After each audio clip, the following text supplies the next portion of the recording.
गांव में अंजलि नाम की लड़की अपनी चाची रूपाली के साथ रहती थी। अंजलि के माता पिता की मौत के बाद से रूपाली हमेशा उस पर अत्याचार करती थी। फिर एक दिन रूपाली अंजलि को सामान खरीदने के लिए बाजार भेज देती है, लेकिन तभी रास्ते में अचानक एक चुड़ैल अंजलि पर हमला कर देती है। अपनी जान बचाने के लिए अंजलि जोर जोर से चिल्लाने लगती है, अरे कोई है, बचाओ मुझे, वरना ये चुड़ैल मुझे मार डालेगी। अरे कोई मेरी मदद करो। अरे डर मत, आज मेरा पेट भरा हुआ है। मैं आज तुझे मार कर खाने वाली नहीं हूँ, बल्कि मुझे सिर्फ तेरी 2 आंखें चाहिए, क्योंकि मेरी बेटी एक दुर्घटना में अंधी हो गई थी।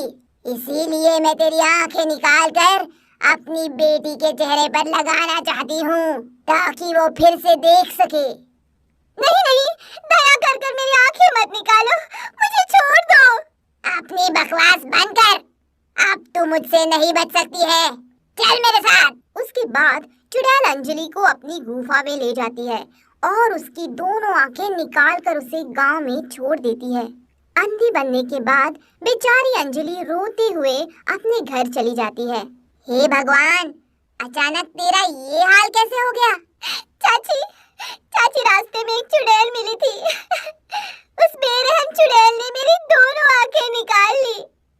चाची, मुझे डॉक्टर के पास ले चलो, मुझे बहुत दर्द हो रहा है। लेकिन अंजलि की ऐसी हालत देखकर भी रूपाली को जरा भी तरस नहीं आता और वह मुंह बनाकर कहती है, अब तो तू अंधी हो चुकी है, डॉक्टर के पास जाने का क्या फायदा? बेकार में मैं तेरे पीछे अपना पैसा बर्बाद नहीं करना चाहती, चल निकल यहाँ से। इस तरह अंजलि को बुरा भला कह के रूपाली वहाँ से चली जाती है। दूसरी तरफ अंधी होने के बाद से अंजलि कोई भी काम नहीं कर पाती थी। इस वजह से घर के सारे काम रूपाली को करने पड़ते थे। अरे ये कल मुहिनी अंधी बनकर मुझ पर बोझ बन गई है, अब मैं इसे घर पर नहीं रखने वाली, अभी इसे घर से बाहर निकाल देती हूँ। चल निकल मेरे घर से, आज से तेरे लिए यहाँ कोई जगह नहीं है। चाची, चाची मुझे घर से बाहर मत निकालिए, एक तो मैं अंधी हो गई हूँ, ऊपर से आप मुझे घर से बाहर निकाल दोगे तो फिर मेरा क्या होगा? तू कहीं भी जाके मर, लेकिन अब मैं तुझे बिठाकर खिलाने वाली नहीं हूँ, चल निकल यहाँ से। उसके बाद रूपाली अंजलि को धक्के मार कर घर से बाहर निकाल देती है। बेचारी अंजलि के पास कोई ठिकाना नहीं होता। अंजलि भटकते हुए पास के जंगल में पहुंच जाती है, लेकिन इस बार भी वही दृष्ट चुड़ैल अंजलि को फिर से पकड़ लेती है। आज मुझे बहुत भूख लगी है, सुबह से कोई शिकार हाथ नहीं लगा, अब तू मुझे मिल गई है, तुझे खाकर अपना पेट भर लूंगी। उस दिन तुमने मेरी आंखें निकालकर मेरी जिंदगी बर्बाद कर दी, अब तुम मेरी जान लेना चाहती हो? सच में तुम बहुत बुरी हो, तुम कभी सुखी नहीं रहोगी। तेरी बातों से मुझे कोई फर्क नहीं पड़ता, चल मरने के लिए तैयार हो जा। लेकिन तभी अचानक एक इच्छाधारी नागिन वहां आकर चुड़ैल पे हमला कर देती है। नागिन बहुत खतरनाक थी, चुड़ैल उसका सामना नहीं कर पाई और डर कर वहां से भाग जाती है। वो चुड़ैल यहाँ से भाग गई है, अब तुम्हें घबराने की जरूरत नहीं है, तुम पूरी तरह से सुरक्षित हो। उसके बाद नागिन अंजलि को अपने घर ले जाती है। नागिन के घर पहुंचने पर अंजलि अपनी जिंदगी के बारे में सब उसे बता देती है। तुम्हारी बातें सुनकर लगता है तुमने अपनी जिंदगी में बहुत दुख झेले हैं, अब मैं तुम्हारे सारे दुख दूर कर दूंगी।